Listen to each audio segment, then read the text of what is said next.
Егер сіздің балаңыз кез келген айдың 5-і, 14-і, 23-і дүниеге келген болса, бұл балалардың қандай мықты қасиеті бар. Оларды бестіктер деп айтамыз.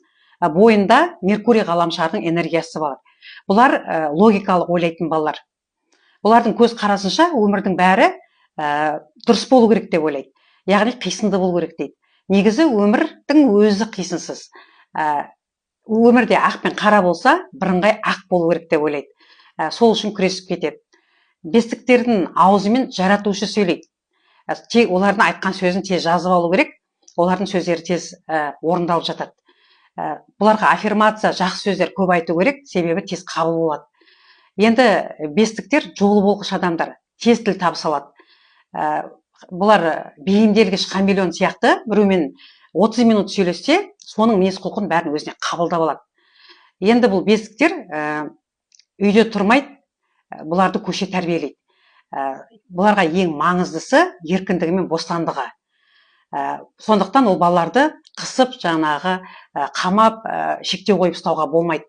Меркурий ғаламшар, кішкентай ғаламшар болғандықтан, олардың жүрегі нәзік хрусталь сияқты дейді.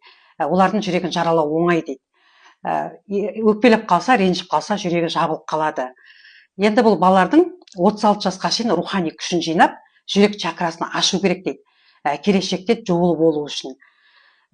Бұл балалар стильді киінгендер жақсы көреді, сәнді түсінеді. Және визажистер, стилистер осылардан шығады негізі. Бұлар стол сервировкасы жаңағы жабдықтауда әдемілік жақсы көреді. Әдемі посудалармен тамақ ішкенді жақсы көреді. Әдемі киініп, әдемі тамақ ішіп, жарқырап жүргенді жақсы көретін балалар. Бұлар театр, көрмені, жаңағы поэзияны, жаңағы көркем әдебиетті жақсы көреді. Мықты жаңағыдай мейірімді мұғалімдер деп айтсақ та болады. Бизнес саласында жақсы түсінеді. Жаңағы сауда жағынан жақсы тіл табыса алатын, жетістікке жеткізе алатын балалар. Енді бұлар өмірде не болса да соны үлкейтуге келген, масштабировать етуге дейді. Мысалы, білім болса, білімді масштабировать етіп үлкейтеді. Бизнес болса, бизнесті масштабировать етіп үлкейтетін балалар.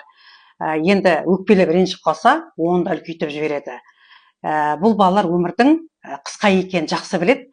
Сондықтан өмірдегі бар пайда нәрселердің бәрін қаймағын алу үшін келген. Сіздерге ұнап жатса лайк басып, комментарий жазып, парақшама тіркеліп алыңыздар. Келешекте 6-сы, 15-і, 24 күнге туған балалар туралы айтатын боламын.